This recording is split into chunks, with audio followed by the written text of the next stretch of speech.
Warahmatullahi wabarakatuh. Baik, kali ini saya mau menjelaskan tentang bentar dulu baterai saya. Sorry guys, baterai Indonesia nih. Sorry. Anak gadis, tolong dulu. Siapa suruh belum nikah? Kalau udah nikah kan ada panggil anak gadis lagi. Anak gadisnya muncul loh di video. Oke. Enggak, anak gadisnya muncul di video selanjutnya aja. Oke, saya sekarang mau ngejelasin tentang penggunaan transaksi inventory barang non medis dan penunjang ya. Kemarin sempat saya buatkan videonya itu untuk yang di farmasi, gudang farmasi, melakukan pengajuan barang, permintaan barang itu sudah. Sekarang yang non medis. Ya, yang di non medis ini itu ada satuan barang ya, dari satu menunya ini ada banyak nih, ada satuan barang, ada jenis barang IPSRS, barang non medis. Ini jangan dikategorikan jenis barang IPRS ini biasanya itu yang berhubungan dengan IPSRS sendiri, yaitu misalkan barang-barang seperti bohlam gitu ya, masuknya ke IPSRS kan, kayak freon AC atau BHP dari IPRS tersebut, itu masuknya di data jenis barang yang ada di sini nih, yang tadi saya bilang ada jenis barang IPSRS. Nah, kemudian ada barang non medis. Nah, barang non medis ini teman-teman yang ada di gudang logistik yang tahu nih data barangnya itu apa saja gitu ya. Misalkan kalau barang non medisnya datang dan penunjang labnya non medisnya datang, nama barangnya apa gitu ya dibuat. Coba saya di sini apa ya, kalau buku jatuhnya ke ATK ya. Ya coba buku tulis harganya berapa, dari vendornya kasih harga berapa gitu ya. Kita dikasih harga 11.000 misalkan, 11.000. Stoknya ada berapa gitu ya, biasanya stoknya akan terinput sendiri dia. Kemudian satuan barangnya apa. Nah, ini kalau stok ini itu tidak bisa melakukan penginputan stok melalui manual seperti ini, karena yang namanya barang datang itu prosesnya itu ada pengajuan dulu, persetujuan, processing ordernya, kemudian disetujui oleh keuangan, kemudian barang datang diterima, itu baru bisa mendapatkan stok. Dia otomatis nanti pada saat melakukan penginputan itu. Jadi stok kalau kita buat dari sini itu nggak bisa diinput, nggak bisa diisi gitu ya. Jadi percuma kalau mau tulis barang dari sini, stoknya akan nol, stoknya akan tetap jadi nol. Nah, itu catatan ya kalau barang non medis. Kemudian di sini ada suppliernya, supplier yang sudah masuk tuh dilengkapi semua ya. Supplier yang sudah kerjasama dengan kita itu di-input semua, sampai dengan bank suppliernya pun harus di-input karena ini berhubungan dengan keuangan nantinya. Nah, di sini ada ringkasan permintaan barang non medis. Nah, ini permintaan barang dulu. Permintaan barang non medis yaitu permintaan dari unit ya, dari unit ke ke gudang logistik gitu ya. Contohnya misalkan pegawainya si Aisyah mulu dari kemarin, Aisyah ya, departemen, ruangannya apa gitu ya, ruangannya di mana gitu, misalkan ruang rawat inap atau apa gitu ya. Nah, di sini melakukan permintaan barang kepada si gudang farmasi ya, gudang logistik gitu ya, kepada gudang logistik. Nah, dia minta barang tepung terigu nih, tepung terigu ada satu bungkus.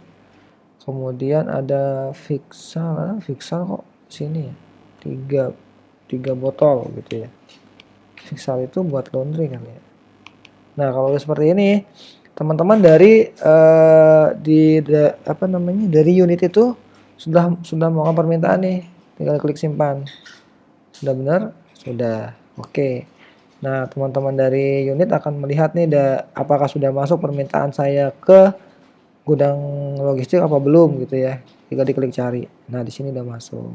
Nah, nanti dari si petugas logistik pun untuk melihat ini kan ada menu yang permintaan barang non medis dan ringkasan permintaan barang non medis. Ada 2 gitu ya. Di sini ada permintaan, ada ringkasan permintaan. Jadi kalau mau ngelihat dari permintaan barang non medis apa saja yang diminta oleh unit-unit bisa dilihat dari sini, dari permintaan barang kemudian klik cari. Nah, di klik cari sini ini kan muncul nih ada yang akan disetujui atau tidak disetujui oleh si petugas ini gitu ya. Kemudian kalau dari ringkasan permintaan barang, nah ini sama. Ini kita cocokkan semua. Nah, oke. Sebentar, misalkan tepung terigu itu, nah ini jumlahnya 1, terus laundrynya Fixal itu mintanya 3. Nah, kita klik pesan. Nah, ini kita akan pemesanan ke luar gitu ya. Jadi misalkan kalau di stoknya di gudang logistik itu nggak ada nih yang permintaan dari teman-teman, ternyata stoknya habis, itu bisa langsung melakukan permintaan untuk dilakukan pemesanan ke luar. Tinggal pesan ini suppliernya siapa, pegawainya siapa gitu ya. Dan apakah sudah termasuk PPN apa belum gitu. Ini bisa dilihat dari sini. Kemudian tadi sudah yang permintaan barang non medis itu mau disetujui apa tidak gitu ya. Nah, setuju apa tidak tuh dilihat dari permintaan barang non medis tadi. Tinggal diklik cari, di sini klik kanan, disetujui. Nah, berarti si petugas dari apa namanya tadi? Gudang logistik, saya lupa terus ya gudang logistik. Itu klik simpan, ini petugasnya ya. Biasanya otomatis kalau menggunakan hak user masing-masing. Kita klik simpan.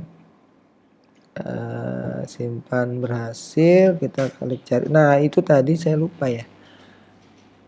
Tadi kan permintaannya ada 3, ada 1 ya. Nah, misalkan dari gudang logistik itu setujuinnya itu yang minta 3 tuh saya setuju cuma 1. Yang tepung terigu tuh saya setujuinnya 1 karena permintaan 1 dan jumlahnya cuma 1. Terus yang Fixal ini dia mintanya 3 tetapi baru kemarin nih dia minta gitu ya. Baru kemarin minta, kenapa minta lagi? Si petugas logistik berhak untuk memberikan pengurangan gitu ya. Ini bisa dikurangi jumlahnya berapa. Tadi saya lupa tuh. Kalau sudah baru klik simpan. Nah, yang sudah tadi itu muncul di sini. Nah, di sini ada nomor keluarnya, ada stok keluarnya. Itu muncul di sini semua. Jadi detail stok keluar di sini nih. Nah, ini. Jadi jumlah dengan permintaannya itu yang sudah disetujui oleh petugas logistik itu ada di sini. Oke, sudah beda dengan pemesanan ya. Kalau ini permintaan dari teman-teman unit. Nah, bagaimana dengan pengajuan barang? Pengajuan barang non medis. Pengajuan barang pun juga sama. Misalkan saya mau mengajukan ini sudah habis nih stoknya gitu ya. Saya mau mengajukan subtotal harga 11.000 atau ada perubahan nggak gitu ya. Karena dari awal itu harganya memang segitu. Keterangannya stok menipis. Oke. Jumlah 100. Kalau kita minta 100 berarti dari sini itu dia akan otomatis terbaca ya. Subtotalnya jadi 1.100.000 dari harga ini. Kemudian kita klik simpan. Pintunya ribet banget ya. Oke, kita klik simpan. Nah, ini sudah melakukan permintaan atau pengadaan pembelian barang. Nah, kita lihat nih yang tadi saya lakukan permintaan itu. Nah, ini biasanya dari petugas apa namanya? Ya ampun, saya lupa terus namanya. Gudang logistik. sudah melakukan pengajuan permintaan, itu akan dilakukan selanjutnya ke atasannya. Ke atasan itu akan melakukan proses pengajuannya atau disetujui atau tidak atau proses pengajuan gitu ya. Nah, misalkan dari atasannya melakukan menyetujui gitu ya, siapa misalkan ini kita coba nomor pengajuannya berapa. Ini saya lakukan proses pengajuan. Ini dari biasa proses pengajuan dari mana ya? Dari proses pengajuannya tuh dari gudang logistik ke atasannya ya, atau atasannya melakukan pengajuan, memproses pengajuan tersebut, atasannya. Enggak kan? Dari gudang logistik melakukan pengajuan. Nah, ini kalau sudah melakukan pengajuan, tadi sudah pengajuan ya. Ini proses pengajuan. Nah, ini statusnya menjadi proses pengajuan. Kemudian si dari kepala apa sih namanya? Atasannya ya. Atasan melakukan disetujui apa tidak.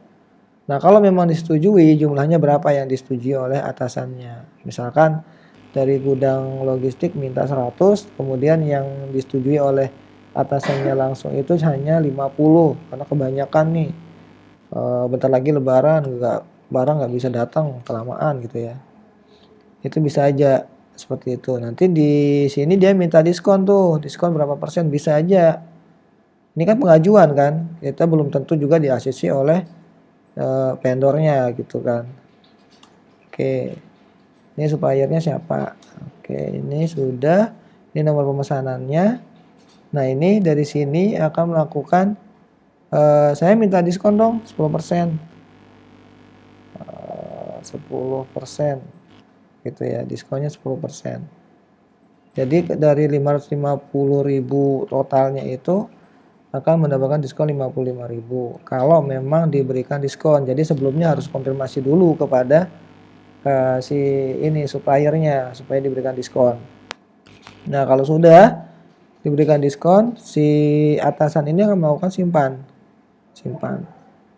Kita klik simpan, oke, sudah. Nah, ini udah proses, lanjutkan dia pengajuan gitu ya. Sudah proses lanjut pengajuannya. Nah, di sini ini udah muncul nih tagihan. Nah, di sini masih proses pesan, kemudian ada sudah datang, ada surat pemesanan gitu ya. Jadi surat pemesanannya ini akan diberikan ke keuangan untuk dilakukan pembayaran. Kalau pembayaran itu dari ini ya, pembayaran dari piutang itu langsung ya. Nanti pembayaran itu yang kayak di farmasi gudang farmasi. PO-nya enggak, piutang ya. Jadi teman-teman nanti itu akan masuk ke piutang ya. Nah, di sini ada kepala bagian pengadaannya siapa, ini kemudian kepala bagian keuangannya siapa gitu ya. Nah, cetak nih, kita klik cetak. Nah, seperti ini surat pengajuannya. Nah, ini yang dilampirkan ke si supplier dan keuangan untuk dilakukan pembayaran. Nanti dari sini kalau memang barangnya sudah datang ya udah tinggal diklik sudah datang. Kalau memang harus dibayarkan nanti dari keuangan akan melakukan pembayaran. Jadi surat processing ordernya diberikan saja ke keuangan, orang keuangan udah pada paham semua. Jadi nanti tinggal dilakukan pembayaran melalui SIM-RS. Oke, sudah itu tadi ya, sampai situ paham ya, mudah-mudahan paham. Kemudian ringkasan pengajuan non medis, ini pengajuan yang tadi ringkasannya ada di sini, apa-apa saja sudah diajukan. Nah, di sini semua ya untuk pengajuannya. Kemudian ada juga yang surat pemesanan yang tadi bisa dilihat dari sini juga. Surat pemesanan tadi tuh cari aja di sini. Nanti ada surat pemesanannya. Nah, ini kan sudah proses pesan misalkan ya, proses pesan tidak boleh kosong. Oke, ini prosesnya tadi sedang pesan. Nah, proses pesan kemudian sudah datang misalkan nih, sudah datang. Ternyata yang datang hanya 30. Tinggal dirubah di sini, datang 30 dan diskon yang diminta nggak diberikan gitu ya. Tidak ada diskon. Biasanya enak aja lu diskon mulu gitu kan.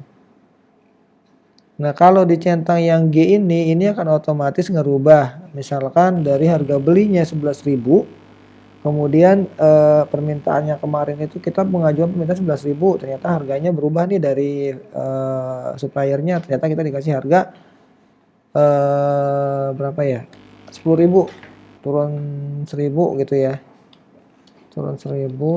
Nah, jadi ini kalau dicentang ini akan otomatis ngerubah di database kita, data sebelum-sebelumnya. Jadi yang harga kemarin 11.000 per sekarang itu turun 10.000, jadi harga yang kemarin akan ikut turun juga ke 10.000 gitu. Jadi saran saya kalau tidak mau repot untuk merubah di menu data barang, ini lebih baik dicentang.